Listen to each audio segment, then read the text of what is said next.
जय संतोषी माता। यह व्रत संतोषी माता का माना गया है। संतोषी माता कामनाओं को पूर्ण करने वाली हैं। इस व्रत को करने वाला कथा कहते व सुनते समय हाथ में गुड़ व भुने चने रखे। सुनने वाला संतोषी माता की जय, संतोषी माता की जय मुख से बोलते जाए। कथा समाप्त होने पर हाथ का गुड़ चना गौ माता को खिलाए। कलश में रखा हुआ गुड़ चना सबको प्रसाद के रूप में बांट दे। कथा से पहले कलश को जल से भरे, उसके ऊपर गुड़ चने से भरा कटोरा रखें। कथा समाप्त होने और आरती होने के बाद कलश के जल को घर में सब जगह छिड़के और बचा हुआ जल तुलसी की क्यारी में डाल दें। व्रत के उद्यापन में 2.5 सेर खाजा, मोमनदार पूड़ी, खीर, चने का साग नैवेद्य रखें। घी का दीपक जला संतोषी माता की जय जयकार बोल नारियल फोड़े। इस दिन घर में कोई खटाई का प्रयोग न करें और न आप ही खटाई का प्रयोग करें। अपने हाथ से किसी दूसरे को खाने को भी न दें। इस दिन 8 लड़कों को भोजन कराएं। देवर जेठ घर कुटुंब के लड़के मिलते हो तो दूसरों को न बुलाना चाहिए। कुटुंब में न मिले तो ब्राह्मणों के, रिश्तेदारों या पड़ोसियों के लड़के बुलाएं। उन्हें खटाई की कोई वस्तु ना दें तथा भोजन कराकर यथाशक्ति दक्षिणा अवश्य दे। यह इस व्रत की विधि थी। अब इस व्रत की कथा इस प्रकार है। एक बुढ़िया थी और उसके 7 पुत्र थे। 6 कमाने वाले तथा एक निकम्मा था। बुढ़िया माँ 6 पुत्रों की रसोई बनाती, भोजन कराती और पीछे से जो कुछ बचता सो 7वें पुत्र को दे देती थी। किंतु वह लड़का बड़ा भोला भाला था, मन में कुछ विचार न करता था। एक दिन वह अपनी बहू से बोला, देखो मेरी माता का मुझ पर कितना प्यार है। वह बोली, क्यों नहीं, सबका झूठा बचा हुआ तुमको खिलाती है। वह बोला, भला ऐसा भी कहीं हो सकता है? मैं जब तक आंखों से न देखूं मान नहीं सकता। बहू ने हंसकर कहा, तुम देख लोगे तब मानोगे। कुछ दिन बाद बड़ा त्योहार आया। घर में 7 प्रकार के भोजन और चूरमा के लड्डू बने। वह लड़का जांचने को सिर दर्द का बहाना कर पतला कपड़ा सिर पर ओढ़कर रसोई में सो गया और कपड़े में से सब देखता रहा। 6 भाई भोजन करने आए। उसने देखा माँ ने उनके लिए सुंदर सुंदर आसन बिछाए हैं, 7 प्रकार की रसोई परोसी है। वह आग्रह पूर्वक उन्हें खिला रही है। वह यह सब देखता रहा। 6 भाई भोजन करके उठे। तब माता ने उनकी झूठी थालियों में से लड्डुओं के टुकड़ों को उठाया और एक लड्डू बनाया। जूठन साफ कर बुढ़िया माँ ने पुकारा, उठ बेटा, 6 भाई भोजन कर गए, अब तू ही बचा है, उठ ना, कब खाएगा? वह उठकर कहने लगा, माँ मुझे भोजन नहीं करना, मैं परदेश जा रहा हूँ। माता ने कहा, कल जाता हो, आज ही जा। वह बोला, हाँ आज ही जा रहा हूँ। यह कहकर वह घर से निकल गया। चलते समय बहू की याद आई। वह गौशाला में उपले थाप रही थी। वहीं जाकर वह अपनी बहू से बोला, हम जावे परदेश को आवेंगे कुछ काल, तुम रहियो संतोष से धर्म आपनो पाल। वह बोली, जाओ पिया आनंद से, हम हो सोच हटाए। राम भरोसे हम रहे, ईश्वर तुम्हें सहाय। देख निशानी आपकी, देख धरू मैं धीर, सुधी हमरी मति बिसारियो, रखियो मन गंभीर। वह बोला, मेरे पास तो कुछ नहीं, यह अंगूठी है, सो ले ले और वह अपनी कुछ निशानी मुझे दे दे। वह बोली, मेरे पास क्या है, यह गोबर भरा हाथ है। यह कहकर उसकी पीठ में गोबर के हाथ की थाप मार दी। वह चल दिया। चलते चलते दूर देश में पहुंचा। वहां पर एक साहूकार की दुकान थी। वहां जाकर वह कहने लगा, भाई मुझे नौकरी पर रख लो। साहूकार को जरूरत थी, बोला रह जा। लड़के ने पूछा, तनख्वाह क्या दोगे? साहूकार ने कहा, काम देखकर दाम मिलेंगे। साहूकार की नौकरी उस लड़के को मिल गई। वह सवेरे 7 बजे से रात तक नौकरी करने लगा। कुछ दिनों में दुकान का सारा लेन देन, हिसाब किताब, ग्राहकों को माल बेचना, सारा काम करने लगा। साहूकार के 7-8 नौकर थे। वह सब चक्कर खाने लगे कि यह तो बहुत होशियार बन गया है। सेठ ने भी उसका काम देखा और 3 महीने में उसे आधे मुनाफे का साझीदार बना लिया। वह 12 वर्ष में ही नामी सेठ बन गया। साहूकार सारा कारोबार उस पर छोड़कर बाहर चला गया। अब बहू पर क्या बीती सो सुनो। सास ससुर उसे दुख देने लगे। सारी गृहस्थी का काम कराकर उसे लकड़ी लेने वन में भेजते। इस बीच घर की रोटियां के आटे से जो भूसी निकलती, उसकी रोटी बनाकर रख दी जाती और फूटे नारियल के खोपरे में पानी। इस तरह दिन बीतते रहे। एक दिन वह लकड़ी लेने जा रही थी कि मार्ग में उसे बहुत सी स्त्रियां संतोषी माता का व्रत करती दिखाई दी। वह वहां खड़ी हो कथा सुनकर बोली, बहनों, यह तुम किस देवता का व्रत करती हो और इसके करने से क्या फल मिलता है? इस व्रत के करने की क्या विधि है? यदि तुम अपने व्रत का विधान मुझे समझाकर कहोगी तो मैं तुम्हारा एहसान मानूंगी। तब उनमें से एक स्त्री बोली, सुनो बहन, यह संतोषी माता का व्रत है। इसके करने से निर्धनता दरिद्रता का नाश होता है और लक्ष्मी आती है। घर मन की चिंताएं दूर होती हैं। घर में सुख होने से मन को प्रसन्नता और शांति मिलती है। निपुत्र को पुत्र मिलता है। प्रीतम बाहर गया हो तो शीघ्र लौट आता है। कुंवारी कन्या को मनपसंद वर मिलता है। राजद्वारे में बहुत दिनों से मुकदमा चलता हो तो खत्म हो जाता है। सब प्रकार के सुख शांति होती है। घर में धन जमा होता है। पैसा जायदाद का लाभ होता है। रोग दूर हो जाते हैं तथा और जो कुछ मन में कामना हो वो सब इस संतोषी माता की कृपा से पूरी हो जाती है। इसमें संदेह नहीं है। वह पूछने लगी, यह व्रत कैसे किया जाता है? यह भी बताओ तो बड़ी कृपा होगी। स्त्री कहने लगी, 1.25 रुपये का गुड़ चना लेना, इच्छा हो तो 5.25 रुपये का लेना या 11.25 रुपये का लेना, अर्थात जितनी तुम्हारी सामर्थ्य हो उतना लेना। बिना परेशानी, श्रद्धा और प्रेम से जितना बन सके ले लेना। 1.25 रुपये से 5.25 रुपये तथा इसमें से भी ज्यादा शक्ति और भक्ति के अनुसार लेना।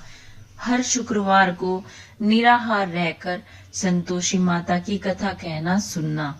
इसके बीच कर्म नहीं टूटना चाहिए। लगातार नियम का पालन करना।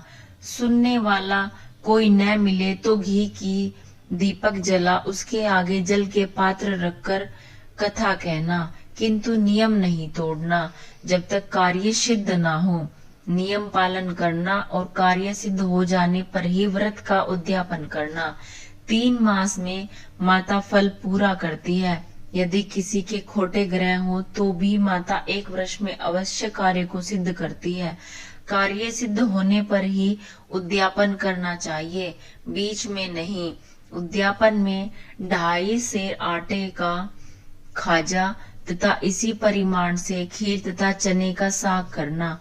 8 लड़कों को भोजन कराना। जहाँ तक मिले देवर जेठ भाई बंधु कुटुंब के लड़के लेना और किसी को खाने में खटाई नहीं परोसना। यह सुनकर बुढ़िया के लड़के की बहू चल दी। मार्ग में लकड़ी के बोझ को बेच दिया और उस पैसों से गुड़ चना ले माता के व्रत की तैयारी कर आगे चली और सामने मंदिर देख पूछने लगी, यह मंदिर किसका है? सब कहने लगे, संतोषी माता का मंदिर है। यह सुन माता के मंदिर में जा माता के चरणों में लौट गई।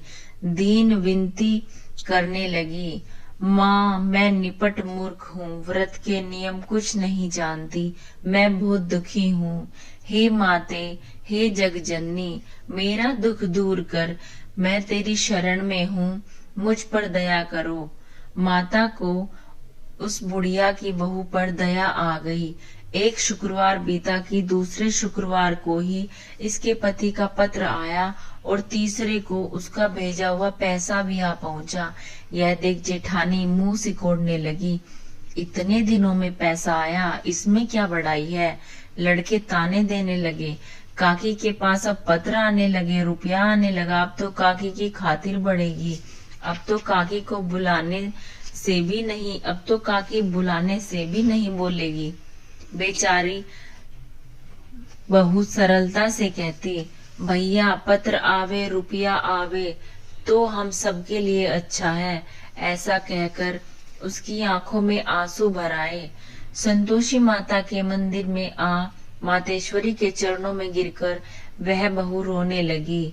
माँ, मैंने तुमसे पैसा नहीं मांगा, मुझे पैसे से क्या काम है, मुझे तो अपने सुहाग से काम है।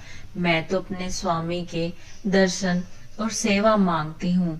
तब माता ने प्रसन्न होकर उससे कहा, जा बेटी, तेरा स्वामी शीघ्र आएगा। यह सुन खुशी से बावली हो वह घर में काम करने लगी। अब संतोषी माँ विचार करने लगी, इस भोली पुत्री से मैंने कह तो दिया कि तेरा पति आएगा, पर आएगा कहाँ से। वह तो स्वप्न में भी इसे याद नहीं करता, उसे याद दिलाने मुझे ही जाना पड़ेगा।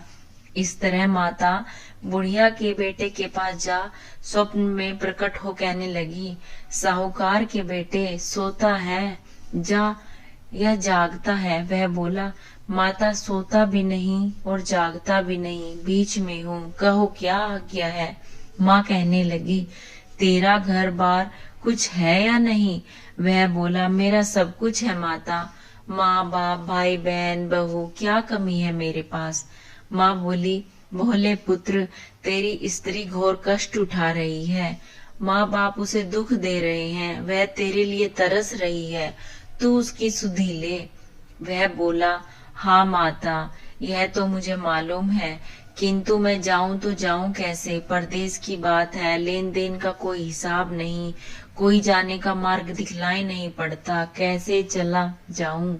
माँ कहने लगी, मेरी बात मान, प्रातः नहा धोकर संतोषी माता का नाम ले, घी का दीपक जला, दंडवत कर दुकान पर जा बैठना। देखते देखते तेरा लेन देन सब चुक जाएगा, जमा माल बिक जाएगा, सांझ होते होते धन का ढेर लग जाएगा। प्रातः बहुत जल्दी उठ उसने लोगों से अपने सपने की बात कही, तो वे सब उसकी बात अनसुनी कर खिल्ली उड़ाने लगे। कहीं सपने भी सच होते हैं।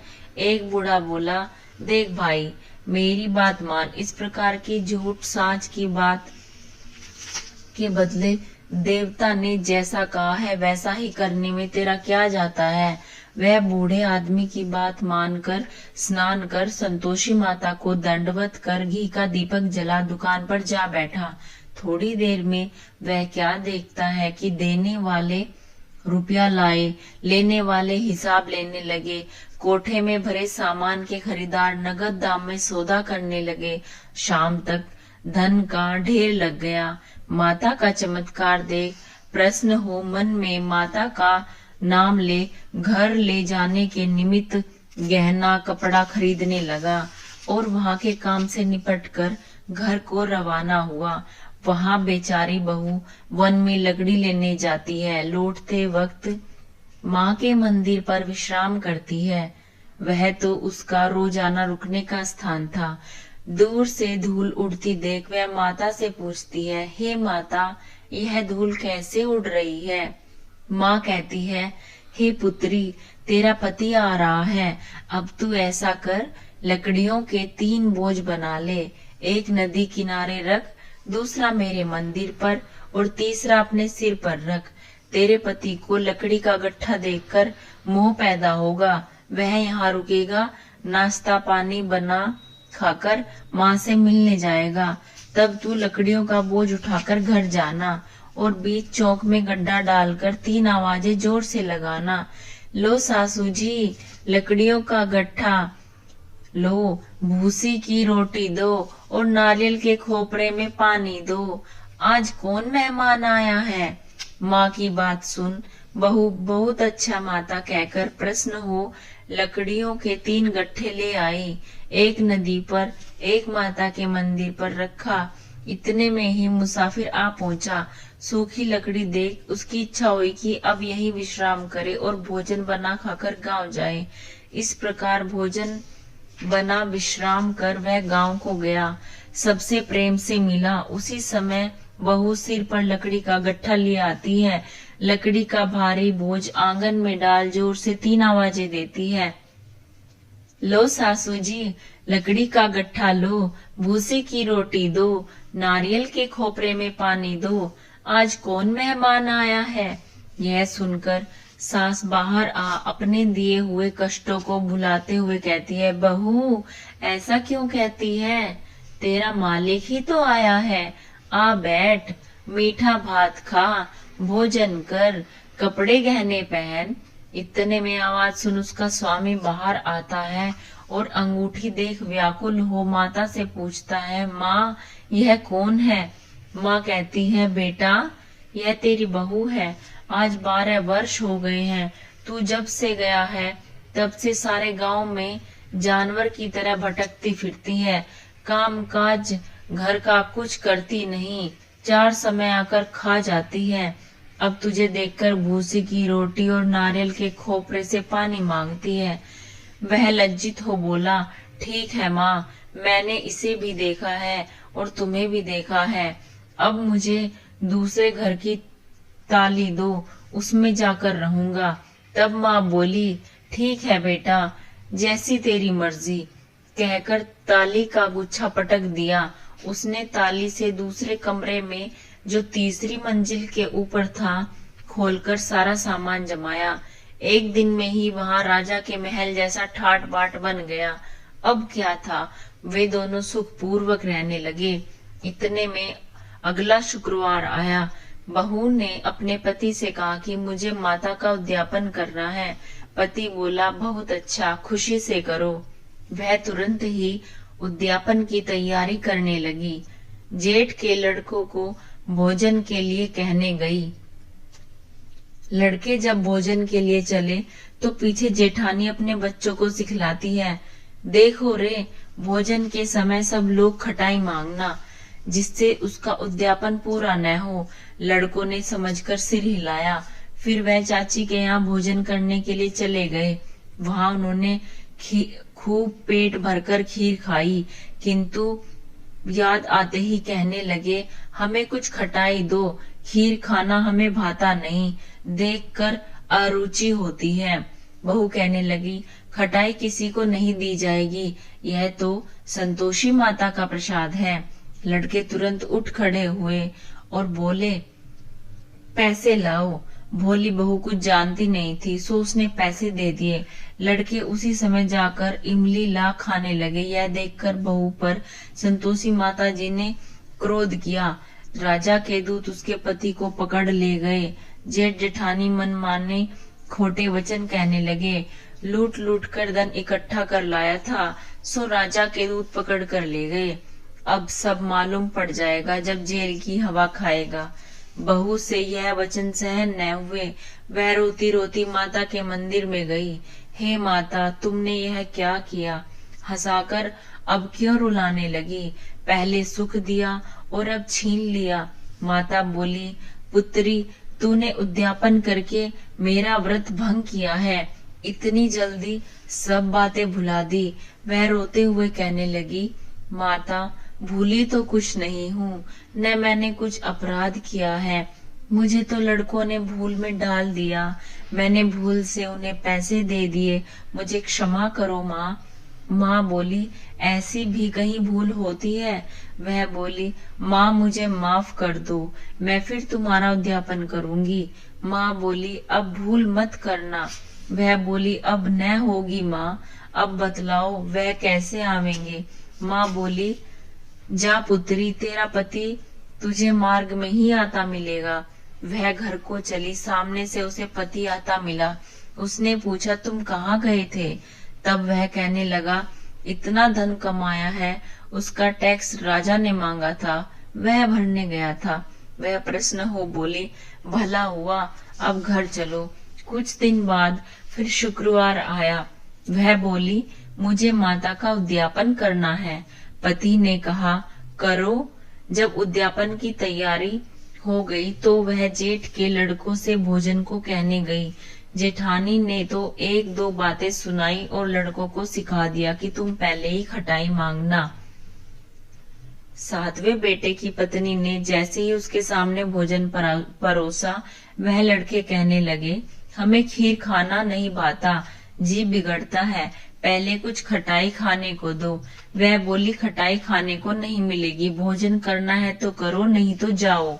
लड़के भाग खड़े हुए। तब वह ब्राह्मणों के लड़कों को बुला भोजन कराने लगी। यथाशक्ति दक्षिणा की जगह एक एक फल उन्हें दे दिया।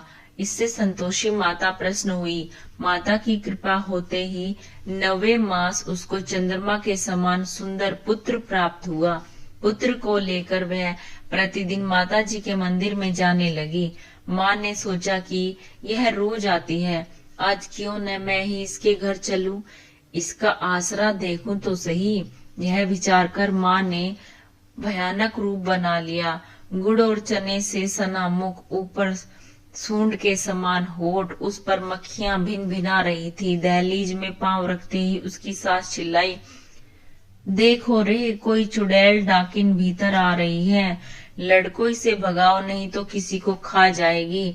लड़के डरने लगे और चिल्ला चिल्लाकर खिड़की दरवाजे बंद कर लिए। छोटी बहू रोशनदान में से सब देख रही थी। प्रसन्नता से पगली होकर वह जोर जोर से चिल्लाने लगी, आज मेरी माता जी मेरे घर आई हैं। यह कहकर वह बच्चे को दूध पिलाने से जबरन हटा देती है। इतने में सास का क्रोध फूट पड़ा। बोली, दुष्ट, इसे देखकर कैसी उतावली हुई है, जो बच्चे को पटक दिया। इतने में माँ के प्रताप से जहाँ देखो वहीं लड़के ही लड़के नजर आने लगे। वह बोली, माँ जी, मैं जिनका व्रत करती हूँ यह वही संतोषी माता है। इतना कहकर झट से सारे घर के किवाड़ खोल देती है। सबने माता के चरण पकड़ लिए और विनती कर कहने लगे, हे माता, हम मूर्ख हैं, हम अज्ञानी हैं, पापी हैं, तुम्हारे व्रत की विधि हम नहीं जानते, तुम्हारा व्रत भंग कर हमने बहुत बड़ा अपराध किया है। हे माता, आप हमारा अपराध क्षमा करो। इस प्रकार संतोषी माता ने प्रसन्न होकर सबको क्षमा कर दिया। संतोषी माता ने बहू को जैसा फल दिया वैसा सबको दे। जो इस कथा को पढ़े और सुने, संतोषी माता उनके सब मनोरथ पूर्ण करे। बोलो संतोषी माता की जय। संतोषी माता की जय।